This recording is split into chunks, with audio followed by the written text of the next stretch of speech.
The dad jokes out there. Pancakes. All right. Yeah. Welcome. We are live. And this is the House Energy and Digital Infrastructure Committee on Tuesday, April 8th. And we are taking testimony all afternoon, back to back to back, on S50. So we're starting out. We have about 25 minutes. With Brian Evans Munjan, the general manager of the Village of Hyde Park. And we'll go around the room and introduce ourselves, and then we'll turn it over to you for the record. So I'm Representative Kathleen James from Manchester. Scott Campbell from St. Johnsbury. Richard Bailey from Lamoille 2, Johnson, Hyde Park, Wolcott, Belvedere. Or Wyndham, Windsor Bank. Michael Southworth, Caledonia 2. Christopher Howland, Rutland 4. Dara Torrey, Washington 2. Graham Flutner, Chittenden 13, Burlington. All righty. For the record. I am Brian Evans Munjan. I am the manager for the Village of Hyde Park. Great. And you're here with some thoughts on S50. Yes. As I've taken a look at the bill and try to understand, when I take a look at the title, which is an act relating to the increasing the size of solar net metering projects that qualify for expedited treatment, it became a little confusing as to try to understand. And so part of my testimony today is to highlight some of the concerns that we have relative to implementation of bill if it is moved forward. So overall, from our perspective and the way that we implement net metering going forward today, we don't necessarily see an advantage for the expedited registration and installation process. That being said, from our perspective, let me just provide you a little bit of perspective on Hyde Park. So we have approximately 400 residents. We have 1,400 electric customers, 300 water customers, and 150 wastewater customers. These characteristics make Hyde Park one of the smallest organizational entities in the state of Vermont, providing for basic and essential life services. But we accomplish this with 7 staff. So there's myself, 3 people in the business office, and then 3 in our technical services and operations group. Okay. I provide a little information on my background, and mostly I'll just leave that alone. But let me just share with you that as additional perspective, Hyde Park portfolio is one that is a very diverse portfolio. We have one of the cleanest portfolios in Vermont. We're over 90% clean with all of our entitlements. But we also have a situation where we are also one of the highest percentage utilities when it takes a look at internal generation to our load. So for example, we have a 3 megawatt peak load for the Village of Hyde Park. We have 1.5 megawatts. So nearly half of our resources on a nameplate basis is served by internal generation. So now it is also important to recognize that while we are 50% nameplate on an energy basis, that internal generation provides about 15% of our energy requirements. So that's one of the differences between when you take a look at demand versus energy, and the fact that, from a nameplate perspective, we have a very high percentage of resources to our peak load. But from a service perspective of the kilowatt hour sales, it only represents about 15% of our service requirements. And that's why we have all of those other entitlements that vary from New York Power Authority, Hydro-Quebec, and other internal resources, that be services, that, internal Vermont generation. So that is a feature that, is very unique to Hyde Park.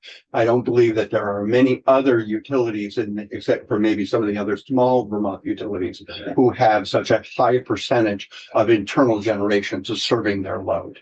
So we are very familiar. Rep. Morrow? That is clarified. So the Village of Hyde Park is its own utility? Yes, but we have customers that are outside the village as well. Interesting. Thank you. Could I just ask a clarifying question? So when you say internal, That means within Hyde Park. within the Hyde Park Electric Service Territory. Okay, so these are customers that are behind the meter Yes. generation. Yes. Okay. Now, also keep in mind that Hyde Park itself owns and operates a 1 megawatt solar facility. Okay. So about a dozen years ago, we went out and created a solar plant that approximately 1/3 of our requirements comes from our own solar facility. Okay. Okay. Got it. Thanks. Okay. Now, one of the things that behind the meter generation does is it does provide some value from the perspective of taking a look as to how you can utilize that for the purposes of, various costs, transmission costs, ISO New England costs, things along those lines, where because of you take your net metered, load, that can save you some money. But one of the aspects that we run up against is Hyde Park is still a winter peaking utility, peaking at night. None of our solar generation works at night. So we don't necessarily see the advantage of that generation aiding us in helping us to reduce some of our costs. In some ways it does, but in other ways it doesn't. So we just want to point out that some of the economic advantages that come from additional net metering is not a readily, does not produce readily, economic value. And that's one of the reasons why we have, come here today, is to kind of provide that kind of information.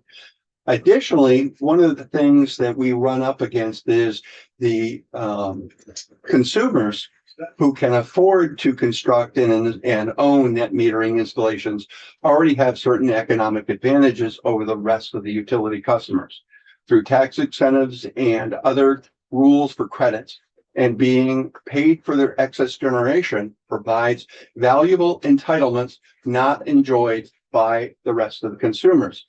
Further, certain customers who have the income levels to invest in distributed generation also get the ability of, if they get the ability of having an expedited recognition for the purposes of installation, that gives them an economic or further advantage over other customers. And that's one of the things that concerns us, is the fact that when we take a look at some of the sensitivities that we're up against in the regulatory environment, creating income class sensitivities, we don't necessarily want to create advantage for certain income levels to have over other income levels. And given the fact that if you enact this bill and allows for expedited treatment, then that will give certain higher income customers, and for lower income customers, the perception that if you have the money, you get special treatment. So just a question, I guess, about this. S50 is, as you know, is a pretty narrow bill. And this expedited registration process already exists. Yes. And it would simply allow 25 kilowatt arrays to qualify for that instead of 15 kilowatt arrays. So it sounds like you disagree with the underlying expedited registration process, not with the small change that this bill would make. We accept what's in place. We just don't want to see it enhanced further. Okay. I'm sorry. That's what I wanted to clarify. Yeah, Greg Sibilia. How many of the 15 megawatt plants have you seen built in your region recently? Well, in actuality, because we've got a hold on current projects today, we have not actually had any new projects come on board. However, we have 15 to 25 projects in queue that are waiting for a technical improvement, which we are going to be making in the next couple of months, which will be sitting out there. And of those projects, we see a majority of those 15 to 25 falling into this category. So you have how many in the queue? 15 to 25. Okay, and you have what's the hold? It's a piece of infrastructure? Yes, there are some technical ramifications that our substation is not presently configured correctly to deal with the voltage requirements that are associated with these net metering devices. And so we are actually, Green Mountain Power actually did some of this work a few years ago. We're in the process of doing something very similar, and this will put us on par so that those projects can now come on board. And where is that work being paid from? That work is being paid from we have going to have a net metering tariff proposal that we are submitting to the PUC for them to act on. And as part of that net metering tariff, there is going to be a recovery mechanism that will allow us to get the monies that will help compensate for that work.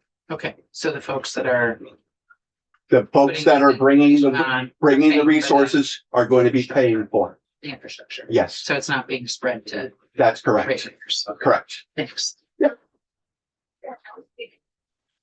So we have that situation. Secondly, there are a few other operating dynamics that create challenges. As I mentioned earlier, we have 7 staff.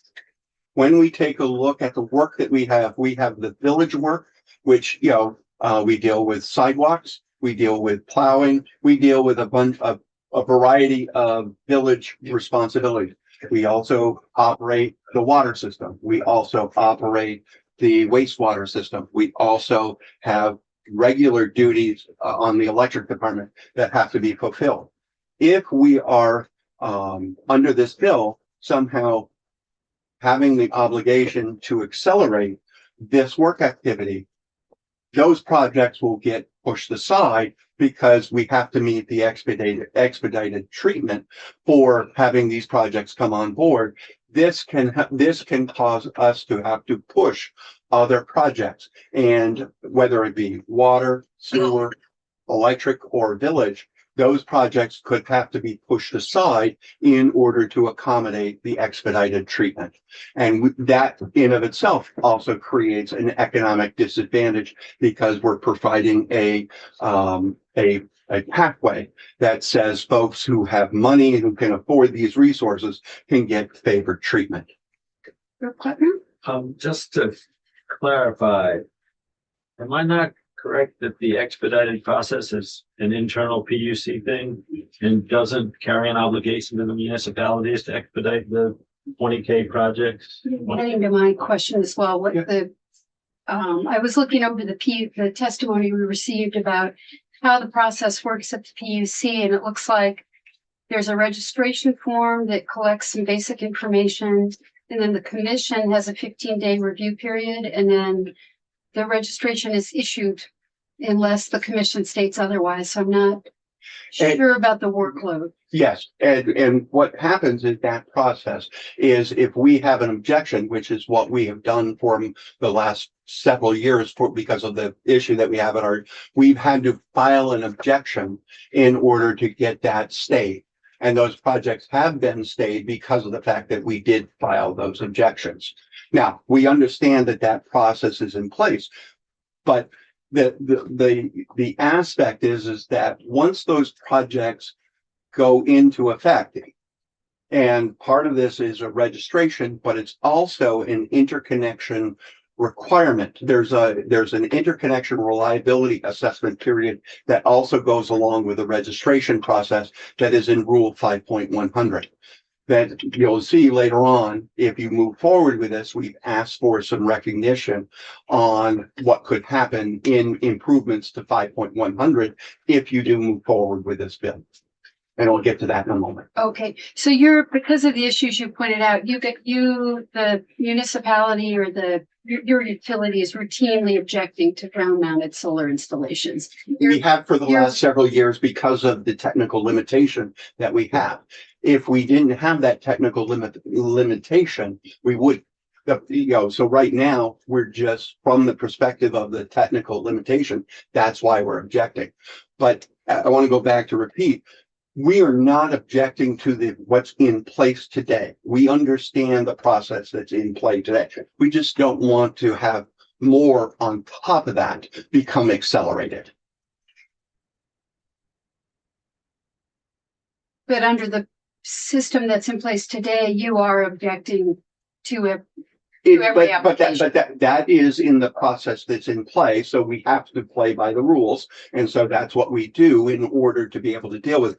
Once we get this system improvement in place, we're not planning on doing those objections that we filed in the past. Because we will have the technical capability of being able to provide the service.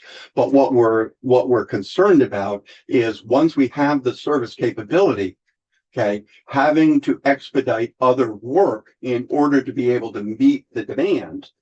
And, as I indicated, we have a high level of demand in Hyde Park. We've got 1.5 megawatts of behind the meter generation. We've got another 300 kW in play that will come about just waiting in this queue that I've talked about.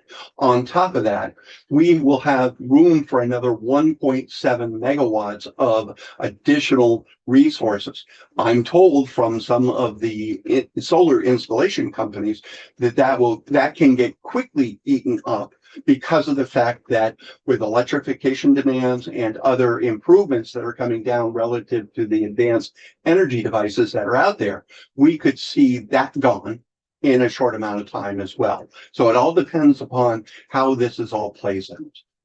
And all we're trying to do is to make sure that when for our 3 technical staff and our office staff, we have resources in place to let this go through in a normal process as opposed to an expedited process. Yeah, Rep. Campbell. Are you planning, is Hyde Park planning for more customers to want to install behind the meter solar, regardless of whether the bill goes through or not? Well, the system improvement that we're making will allow for more to come on board. Which I think you just said that you're concerned about. You're going to add, I think you said 1.7 megawatt of capacity. It has, yes. But you're expecting that might get filled up rather quickly. Yes. So I guess I'm wondering whether you're making plans for adding that capacity, or would this be the time to add? Well, we've got other system improvements that we're taking a look at for the next 3 to 5 to 8 years. We have other requirements that we have a substation that's going to need to be replaced in the next several years, because right now the transformer in that substation is over 70 years old, and we're going to need to replace that. When we replace that too will also provide for additional capability down the road. Okay. And the upgrade, the substation upgrade that you're in process with now, when do you expect that would be completed? In the next 3 months at the worst. Okay. Right. So that will allow for us to relieve the backlog that we have entirely in place at this time. Right. And add another 1.7 megawatt capacity. Yes. Yeah. Okay. All right. Good. Thanks. Okay. Just want to get some clarification. Thanks. Right. Thank you. Just a couple questions about Hyde Park. How does your electric rate compare to other utilities? Are you guys high, low, in the middle of that? Our retail rate averages between 18 and 20 cents, depending upon the customers. 18 to 20 cents a kilowatt hour. And are you part of it? We are not. We utilize an organization by the name of Energy New England out of Massachusetts. For regulatory stuff? Well, not for regulatory stuff. We handle the regulatory aspect on our own. Rep. Moran. Curious whether you consider battery systems to help transfer the solar gain to peak times. We have taken a look at battery systems.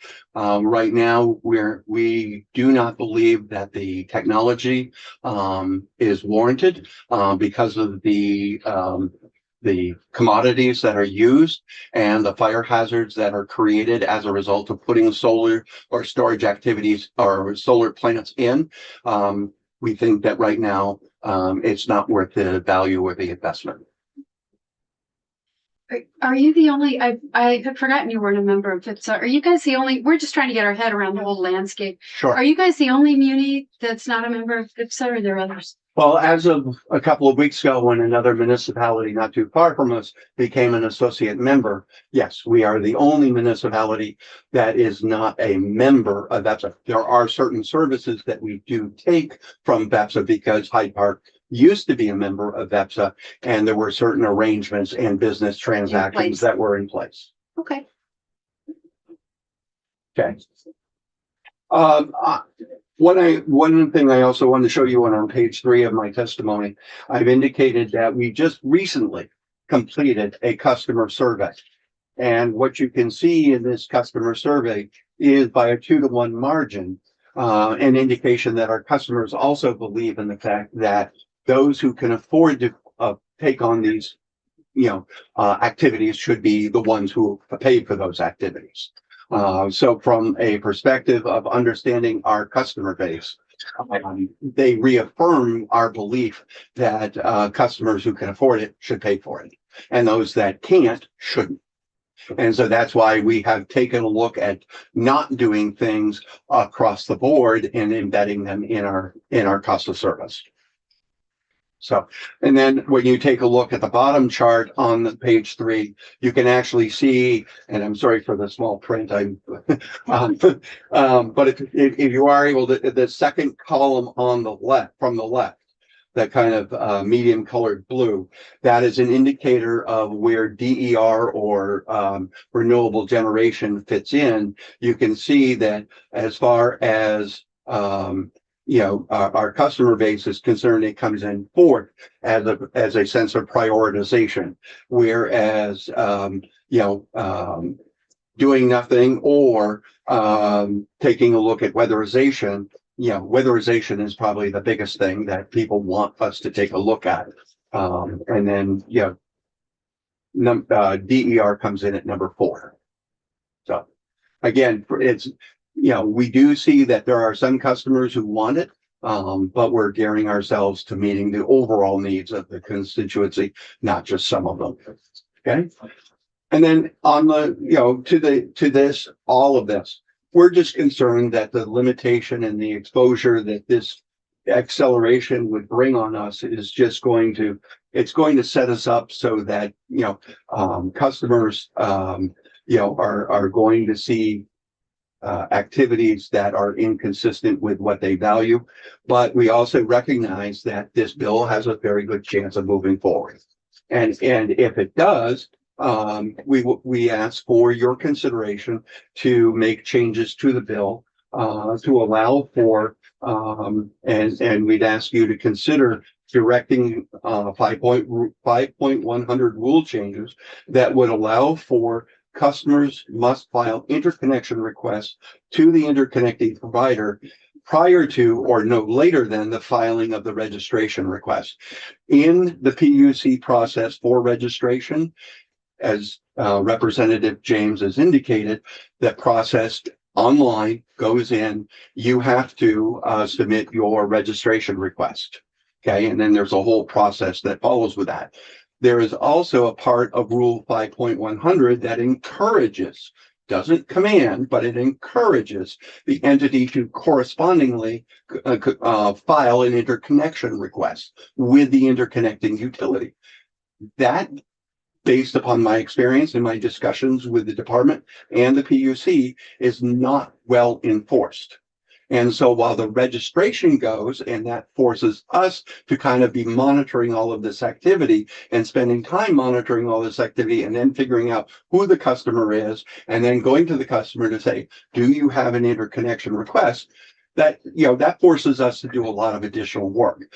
If this process, Rule 5.100, required the entity wanting to do this installation to also do the interconnection request, that would help us in the capacity of meeting this expectation. So that's one part of it. Okay. The other part of it is under Rule 5.100, there are provisions where an application fee to the utility is not required. As a matter of fact, the language specifically states that the utility cannot charge an application fee.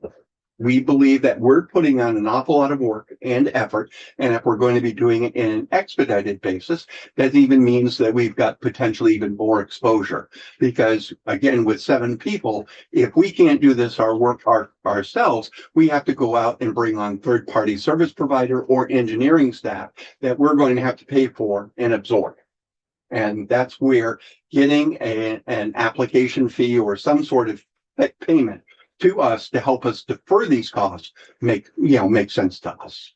So we recognize that there's a possibility that, I'd love to be able to persuade you all that this is an unnecessary bill. I recognize that probably is not going to happen. So I've asked for some consideration on a couple of accommodations that will make this less painful, and it will give us some compensation to help us deal with the costs that we will be incurring. One question I had, so about the projects that you guys have in the queue, kind of, with the gate down. It's my understanding that this bill almost solely applies to ground mounted solar arrays. So I'm curious to know, are the folks who are waiting to put solar on their property in Hyde Park, mostly rooftop? We have both. We have rooftop and ground mount. Do you know how many? Off the top of my head, I do not have that in. Ground mount, okay. Because I feel like rooftop is not really going to be impacted by this bill. It's just the ground mount folks. So, all right, final questions? Why do you think that the PUC won't allow you to do an application fee? Because the rule specifically prohibits that. In certain places, the rule already states that the application fee is not permitted. For the existing 15 kV and smaller. But if somebody puts in greater than 15, there are provisions. There are provisions, as I said, there are provisions for some, but my understanding for what this bill is asking for, there are no provisions in Rule 5.100 that allow for the collection of an application fee or any fee. And another portion of the bill, an amendment to it, has some sideline setbacks and some front line setbacks. And how does a small village, is that acceptable to a small village? It also so happens that as being the village manager, I also serve as the zoning administrator for the village of Hyde Park. And so I deal with this. At this point, we do not have any issues with the setback proposals, and those circumstances within our zoning requirements. But currently there's no setback to the ground mounted systems. So you don't have opinion either way? No, we do not. We're not we recognize that solar installations are going to occur. We're not trying to prohibit them from happening. We do want them, to be controlled in an environment that people can be happy with. And we also know that if the neighbors are unhappy with the location, they will be sure to let us know. Yeah. One more question. And do you have, it sounds like if the sun is shining, you've got solar generating your complete capacity during the daylight hours on a sunny day. And do your hydro contracts have take or pay provisions to them? Yes, they do. So you're basically find someplace else to sell your electricity or? Correct. Most likely it'll get sold to the pool, and then we will get whatever the pool makes as a payment for that surplus. Great. Real quick, yep. Yep. So just one of your major concern is about the word expedited when it gets to down to your level. Correct. If you can just put these projects in the queue and do them when it's available, That's that not works. We can make that work, just like we do today for all the others. So you just want to make sure that everything's not run right to the front of the line. Correct. All right. All right. Thank you so much for joining us. Thank you Appreciate it. Yeah. I And thank you for appreciate it. driving in. Yep. Thank you. Thank you, Brian. Thank you. Thanks, Brian. All right, we have 15 minutes for our next witness, so we'll have to try to stay on schedule here. Andrew, we can quickly introduce ourselves since you've just joined us. I'm Representative Kathleen James from Manchester. Scott Campbell from St. John's, right? Richard Bailey from Lamoille 2. Chris Morrow, Windsor, Bennington. Michael Southworth, Caledonia too. Christopher Howland, Rutland 4. Sarah Torrey, Washington too. Graham Kupner, Burlington, and since you're in southern Vermont, Wardsboro. Hey now, Yeah, right? Laura Oh, Sibilia, nice to meet you all. representative from Wyndham 2, which includes the town of Wardsboro. We have joint custody. All Gotcha. right. Andrew, if you could introduce yourself and thank you for joining us today. Just tell us a little bit about who you are, and it looks like you've submitted some testimony on S50. Yes, my name's Andrew Cunningham. I am Director of Sales and Business Development for Southern Vermont Solar. We're based out of Dummerston, Brattleboro area. We serve about in a radius of about 1 hour from our location here. Yeah, I've been with the company 3 years, doing solely sales, and before that, I worked in Northern Mass for 10 years with another solar company as well. Great. And your thoughts on S50, please. I think it is a excellent step in the right direction. We do mostly, I'd say about 70%. We work with homeowners, so small scale solar. We've been doing some commercial projects as well on the small commercial side. And as a local installer, we really rely on the good faith of the community and keeping, we get a lot of work from referrals. So we're really concerned with what people think about the installations we're doing. And we want not only our customers to be happy, but their neighbors as well. So that's sort of my short synopsis. I think the big thing we've been pushing for is recognizing that electrical needs of 10 years ago is not sufficient for what people are trying to do today and for some of the goals of the state itself. Whereas a 10 kilowatt system might have been sufficient for a home 10 years ago. Right now, with the push towards efficiency, with people using more electric-based efficient heat systems, mini splits, heat pumps, almost everyone who contacts us going solar either has installed mini split heat system, for example, or is planning to. So we look at their baseline electrical usage from the last 12 months, look at their bill, add it up, and that's what they've used and can be used as a baseline. And then we add on potential use for installing mini splits. In addition, a lot of these folks also are making a transition to an electric vehicle and want to do charging at home. And there's really simple math to let them know how many kilowatt hours they need to do that. So all that being said, raising that ground mount cap to 25 kW is really matches the usage that people are going to be doing in the next few years and right now. So I think removing that barrier for the ground mount, simplified process, getting those systems installed as soon as possible is really a great thing. So I think that's what we've been hoping for the last couple of years, and that's in the legislation. I think that's wonderful.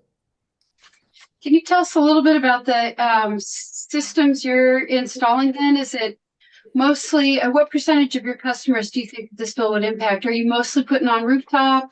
How many ground mount folks do you work with? Is the size in?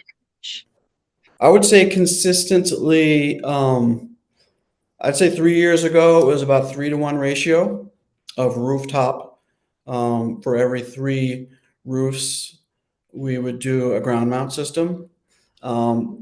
Now, a lot of those roofs are taken up. And in Vermont, you've got roofs that are facing in suboptimal directions.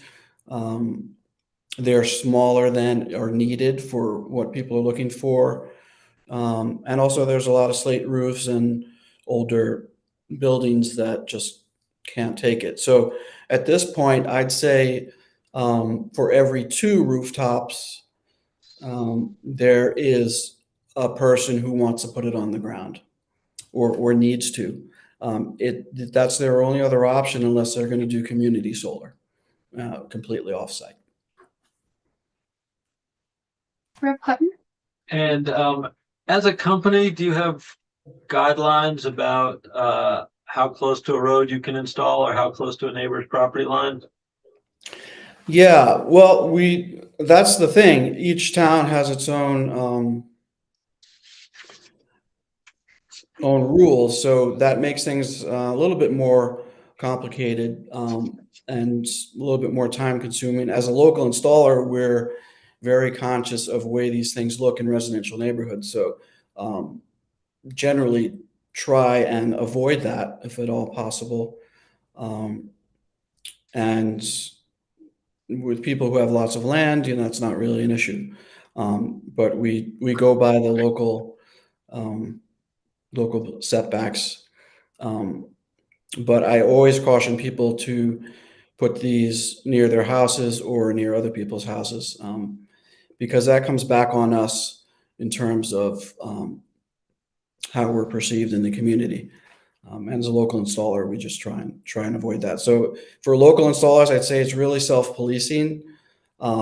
It doesn't really benefit us to put giant ground mounts in, like a quarter-acre lot or things like that. Thank you. Other questions? Well, Yeah. just- Oh, sorry. Campbell and then Bailey. If I could just follow up on Rep. Hutner's question. So you check with local zoning as far as setbacks before you do an installation, it sounds like you're saying. Yes, always. Yes, always. Is your perception that that's what your fellow sort of small scale installers do? I would hope the smallest. I believe the reputable ones. We all appreciate out of state investment, of course, but I do feel like a lot of there are times when out of state installers are not paying attention, sort of forging ahead without either knowing or doing the due diligence on that. But I think the smaller Vermont-based installers are generally are doing that. Good. And what range of systems do you install as far as capacity? I'd say we're Talk about ground mount because of roof mounts, probably whatever the roof area will hold, right? Yeah, typically we're not doing anything. 150 kW is probably our upper range for a company of our size. We can do up to 500, but just in terms of the hassle and the regulations and the time it takes to do that, we'll do what is easier. So I mean, if we're getting back to the setbacks, I would say it might benefit everyone if there was one set of setback rules, and it just you didn't have to really think about each individual municipality. But but we work with what we've got. Okay, I'll let Rep Bailey go. Thanks. Rep Bailey. Yeah, just on your, do you do tracking panels or is it all fixed? And do the tracking panels fall above the 25 kW or are they all various sizes? We haven't done we have not installed trackers since I've been with the company in the last 3 years. They've all been fixed. Okay, That's just because of the cost benefit analysis there. thank you. Any other questions for Mr. Cunningham? Great. All right, Andrew, thanks for joining us and thanks for your written testimony. Appreciate it. And we appreciate your time. If I could just throw one more thing in there, Sure. which I think would be beneficial, but not sure if it's in S50, maybe in another portion of proposed legislation, but the single plant ruling where you can only tie in one system on a property. We found that to be problematic for smaller scale systems. There's plenty of people who installed a system that was sufficient 10 years ago, and they want to install another system, and maybe on another meter, on another building on that property, and that has been hampered. So I would say if folks could consider that for both small systems and larger systems where there's already approved sites, removing that barrier would really move things along a lot quicker on the development side. So I just want to put that out there. Great. Great, thank you. All right. Thank you so much. Appreciate it. All right. Thank you all. Doing great work. All right. Thanks. Have a great day. Okay. All right. Rolling along. 1:45. We have Jared Cobb from Catamount Solar. Jack, do you know, is he coming in person or is he joining us online? Online, Okay. hasn't joined the room yet. All right. We can hang. Papers for Will. For Will. Or Will, for who? Will might be next door. Next door? Oh, yeah. Will Greer is next door. Okay. Yeah. Thank you. Thank you very much.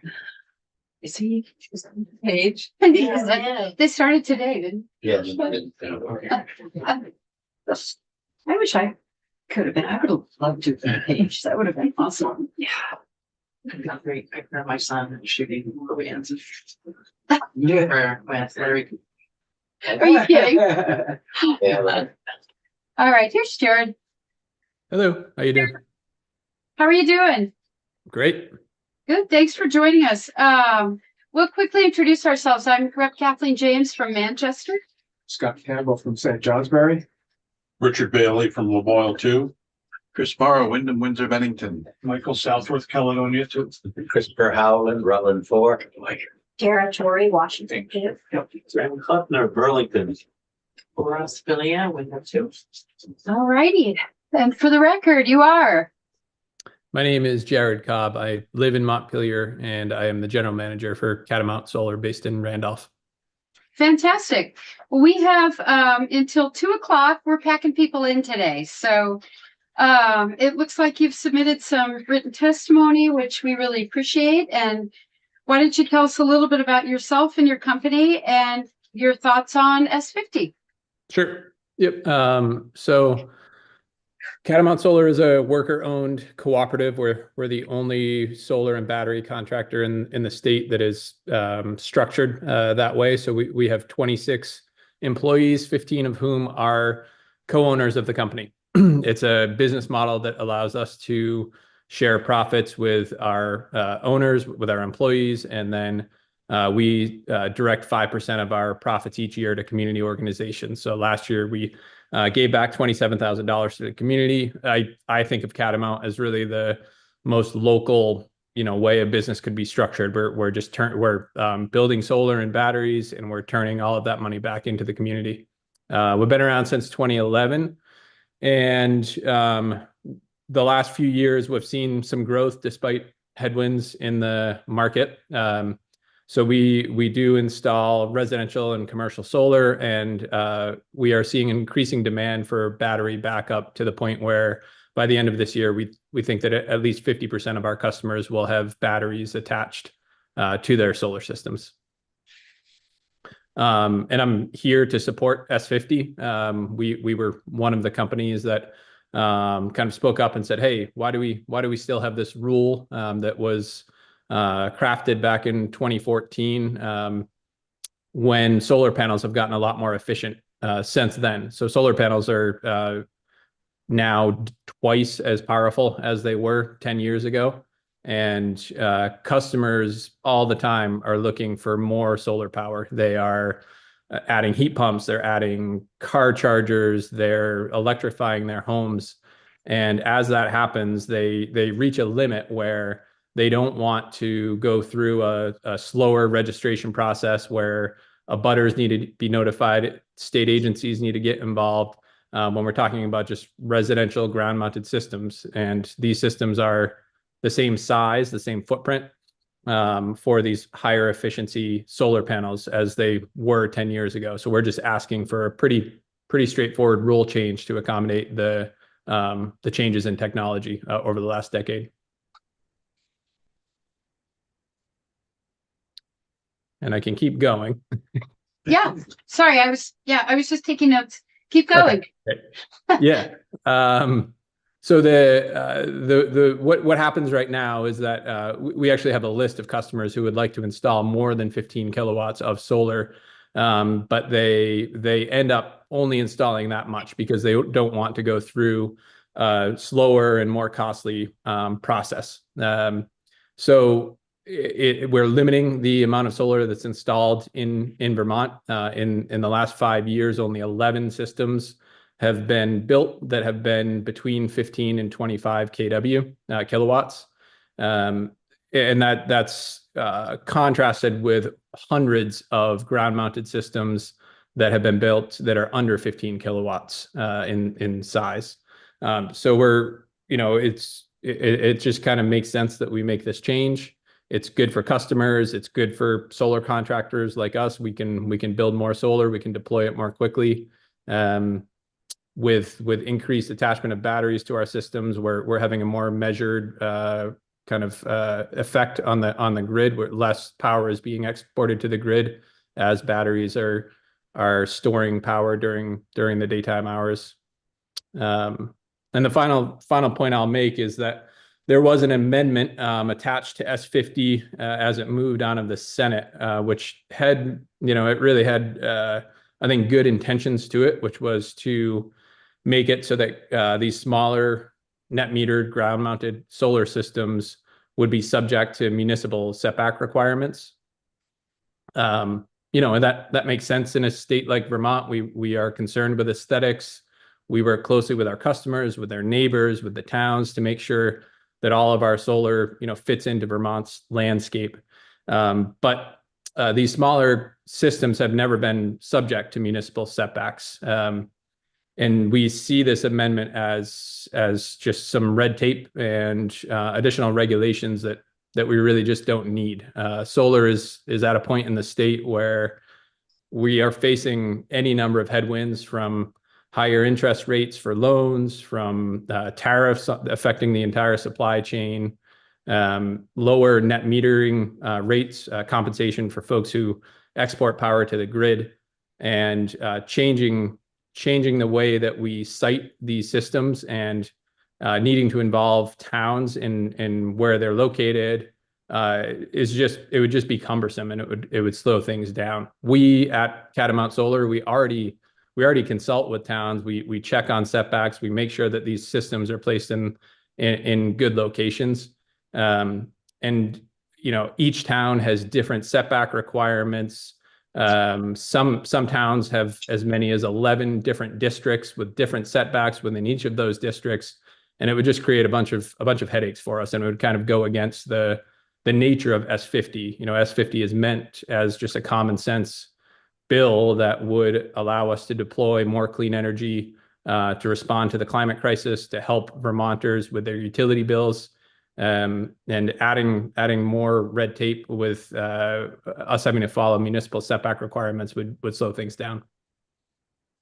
Daniel? Would it make it easier if there were a uniform setback for the 0 to 25 kW systems? Right now, there's no setback requirement for 15 kW systems. Correct. In as far as state requirements, but if there were a uniform state requirement setback required for 0 to 25 kW systems, would that make it easier on you? Perhaps. What we run into, though, is that most Vermonters haven't done boundary surveys. So, having universal setbacks would certainly clarify things and kind of speed things up. But then we would need to go, if we're close to a setback, which happens in more, densely populated towns with smaller lot sizes, then we're going to have to ask customers to get a boundary survey, which costs money, which slows things down.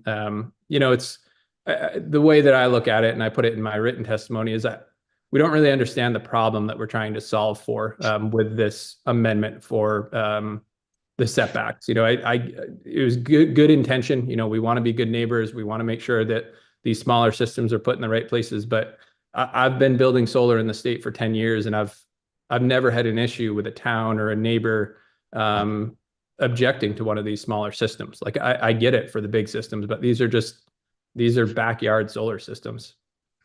Well, if you had a vote, would you vote for just striking that amendment or having a uniform statewide setback? I would strike the amendment. I mean, I think that there's, the bill is clean, as it was before the amendment. It had bipartisan support. The question about setbacks, maybe it's something we revisit at a later date, but we've never had to comply with it, and it feels like it's going to create more red tape when that's the last thing that we need to deploy clean energy in Vermont. Okay, great, thank you. More questions for Jared? Yeah, Brett Feldman. If you didn't have a sideline setback and somebody in a small village wanted to put in a solar panel that was very high and the shadow went onto his neighbor's property, how would you prevent that? I guess the example of, I wouldn't want solar panel. I don't think somebody would want their neighbor's solar panel to block the light from coming in, sunshine from coming in their side of the house window. Sure. Yeah. I mean, it's a great question, and we us being a local solar provider, Vermont's a small state. We want to be good neighbors. We want to make sure that everybody's happy. Whenever we've had any issues, if a neighbor has questions about where a solar array is being placed, we always consult with them. We consult with the customer. We make sure that it's not going to be in a place that's going to affect somebody else. So, I think it's a similar thing if you're going to plant some trees or, build a shed or, do something like that. We're going to make sure that we're good neighbors. And the height of solar panels, these ground mounted arrays, are, usually 12 to 15 feet. They're not huge. And they, I don't think that will be an issue in terms of shading a neighbor's house or something. But like I said, we always consult with everybody involved because we're here for the long run. We're a Vermont company, and we want to make sure that everybody's happy with what we're doing.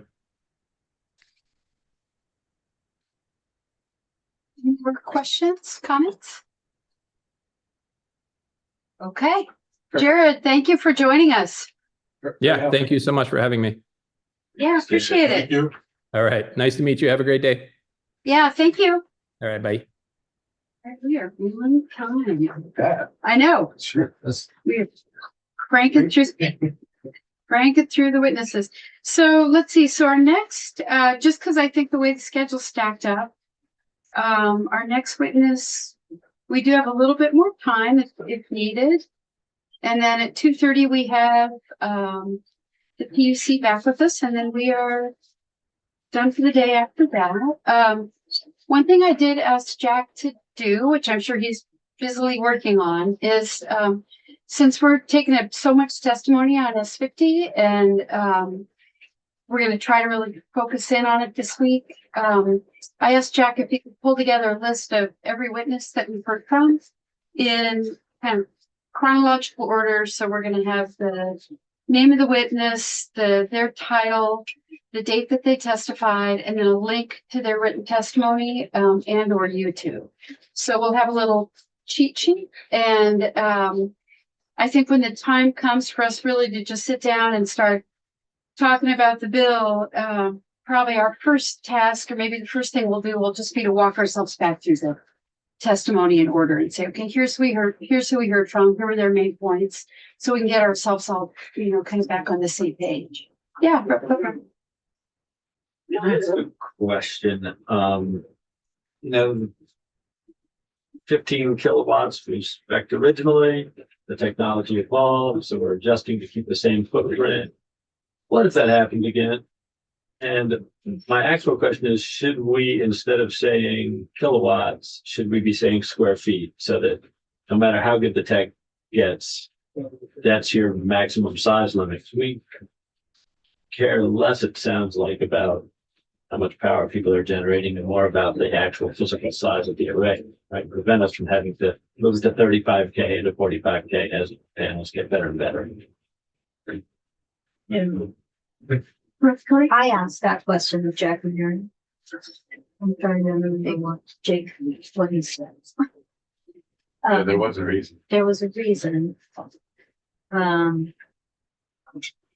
Peter Sterling, Nubatron, he said it's because it's all measured by the size of the inverter.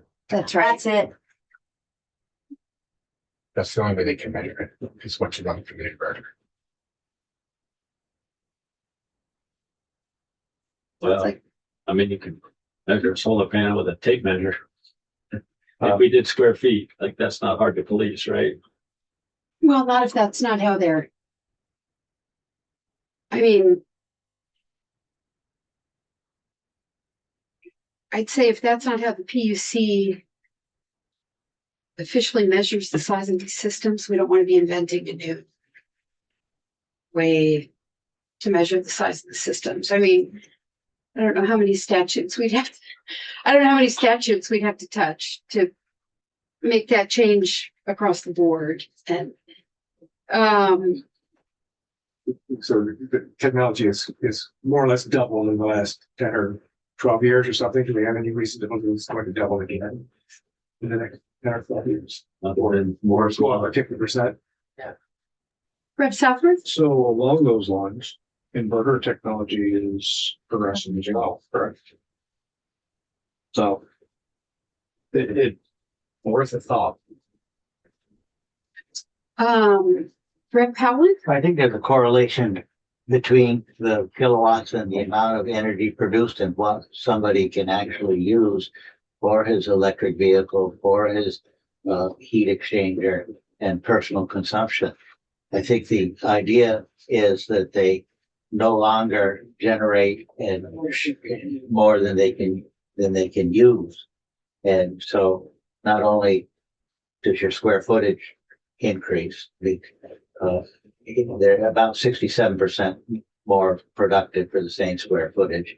And I think that the idea with the way the PUC is structured, the charges that are associated with new systems, that if you build more than you can lose, your energy is just going to be not going to take advantage because the credits expire after a year. Some other hand. Yeah, just was wondering, what is the lifespan of the inverter? How long do they, I know that's a little bit off, but I'm just trying to, 10+ years, right? Peter Sterling again, it depends on the quality of the inverters. 10 years would usually be the minimum, some can go longer.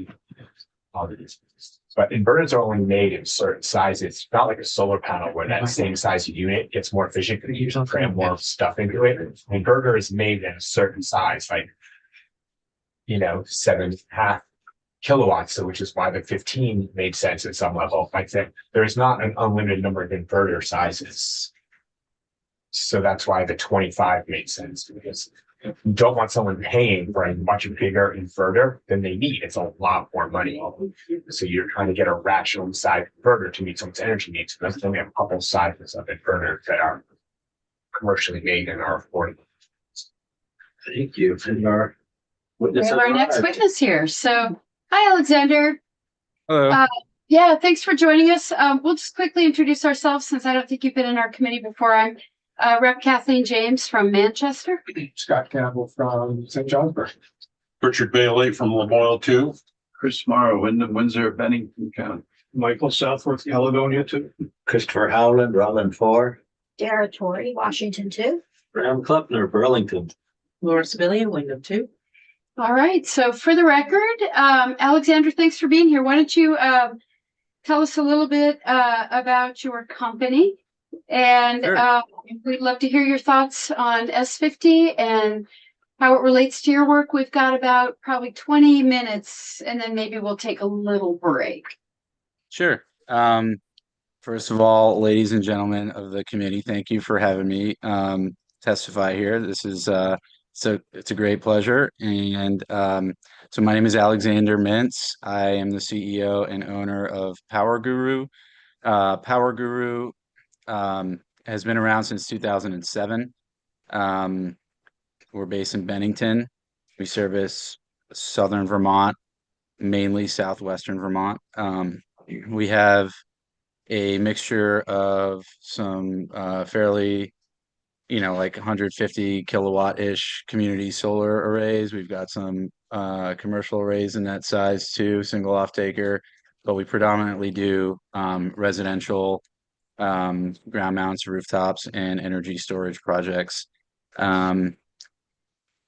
So yeah, basically, I'm really in favor of this bill. Thank you for the work that you've all put into it. I think the timing is great. The general gist is, people are electrifying their homes. A lot of folks that are building new homes are trying to do the right thing and go solar. Some of those homes are fairly large. Some of them have electric heat sources like geothermal or mini splits, and 15 kilowatt cap on the ground just doesn't, serve them to the extent that they're trying to invest in this technology. So raising the cap to 25 kilowatts AC would be tremendously beneficial for a lot of our customers because, as they get EVs and heat pumps and all these things, they're just covering smaller and smaller portion of their electric bill. And the language in the bill, well, I'll stop there for a second. Does anybody have any questions for me? Yeah. Could you just tell us a little bit about, maybe the percentage of solar arrays that you install that are ground mount versus rooftop? What percentage of your customers do you think would I guess, benefit from this new size limit on the expedited registration? So a little bit about the work you do and the customers you see, and what percentage of them that this would impact. Mm-hmm. Yeah, so as far as our residential line of business, that's probably 90% of what we do at this point. Among the solar component of that, and we do a lot of energy storage these days, but the solar component probably, it's quite honestly less and less as the compensation rates for net metering get slashed. So we don't know what it'll be now, but in the past, it was about 90% of the residential work that we did. Right now, if I were to take a snapshot, it's probably 60 to 70% and dropping. with the new rates. And then of those jobs, I would say about a third are ground mounts and 2/3 are roof mounts. Um, I would say it's just I would a lot of the new construction that we're seeing it want ground mounts. A lot of folks who are like building these, nice homes don't want to see the solar panels and they want kind of something a little bit detached if they have the room for it. But then there are also lots of folks, as you know, in Vermont where their roofs are just, shaded by various structures or trees. And they've got portions of open field that work great for ground mounts, but yeah, it's about a third of the solar that we're doing now, I would say. But there are a lot of our customers who are capped out at the 15 kilowatt cap who have been asking us about upgrading. And so there's another little market segment there of folks who've been just waiting for a change like this to occur. Um, I don't know if that's helpful information, but seems relevant. Yeah. Actually, I'm curious. I never thought through this question. So if you have somebody who maybe, I don't know if this is a question for you or for Peter or for Greg. But if you've got if you've already got 15 on the ground in your backyard and you want to add 5, does that would that just It, be a it totally new, that would just be a completely new 5 n- kilowatt system? Right? no, they look at the total, and so you cannot surpass 15 kilowatts AC on the ground without entering a world of regulatory pain. So Okay. yeah, even if it's one panel, I mean, it's they look at the total system size. Okay. Thanks. More questions for Alexander at this point? So if somebody had only 10, they could add another 5. The new 5 would be under the regulations or reimbursement rates at the time that the other 5 came online. And anything that was grandfathered stays at the previous application, but in no case can they exceed 15 on a single parcel, single home, let's call it. Yeah, I believe they can. You can go over 15, but it's so cost prohibitive from a regulatory standpoint that nobody does it. And basically contractors like myself refuse to go through all that because that it requires quite a bit of upfront investment and there's a lot of risk and it may not be approved. And, it requires just a whole bunch of work that might make sense at the 150 kilowatt range, but not for a residential house that just added a heat pump and, wants to zero out their electricity usage. Also along that line, there's some language about separate plant determinations and single plant determinations that we've also experienced some hangups on, wherein you know, we have several customers that have used their land to create kind of community solar arrays, and then they want to add some panels for themselves, and that becomes like a prohibitive aspect of development as well. That seems kind of like could be could be streamlined. So I just wanted to make that plug. I don't know if that's something that you're looking at, but that's another area when it comes to ground mounts and development that we think could definitely be streamlined. Great. Rob Klebner? You tell me when you're installing a ground mount system in a town that does not have any local zoning, how do you decide where to put that that Yeah, generator capacity? that's a good question. I mean, we look. I think the first thing that we see when we're trying to develop a project, whether it's residential or commercial, is we try to look for the sunniest spot and the spot that makes the most sense from a productivity standpoint. Um, in the few towns that have bylaws around proximity to parcel boundaries. We, we start our gaze there, but if there are no bylaws and there's a sunny place that's 10 feet away from the property line, we would love to be able to do that. It just would make the most sense, right? So it's kind of case by case. If they have the room and it doesn't matter, we'll back it away from the property line. But if there's no regulation saying that we have to, we're going to find the sunniest spot. We won't take it to the inch, because we don't want them to get into a situation where somebody's like, hey, that's actually on my line, on my neighbor's parcel or whatever. We don't want to be in that situation ever. And so we try to stay off what we know are the boundaries, but we're going to pick the sunniest spot generally. What's in the best interest of the customer and their investment. How often do neighbors get irritated that ground mount installation has gone in close to the property line? Honestly, it's not a closeness thing most of the time. So I have had it where people put a ground mount in that's sort of like in view shot of their neighbors, not necessarily close to the boundary, but where I've had customers like screen between their view of the array and then not do anything for the neighbors.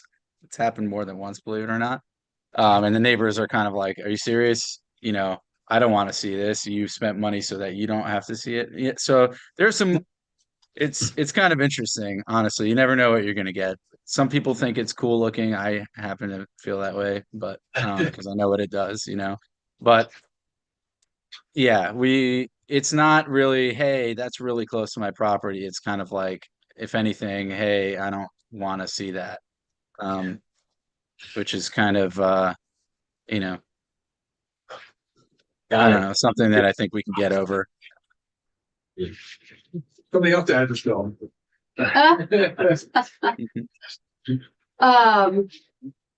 That's it's interesting you raised that question, because the only dispute I've ever heard of about an installed ground mount solar array had nothing to do with setbacks and everything to do with neighbors who didn't want to look at solar, which could have happened if they built a shed in the middle of their yard as Right. well, put in Yeah.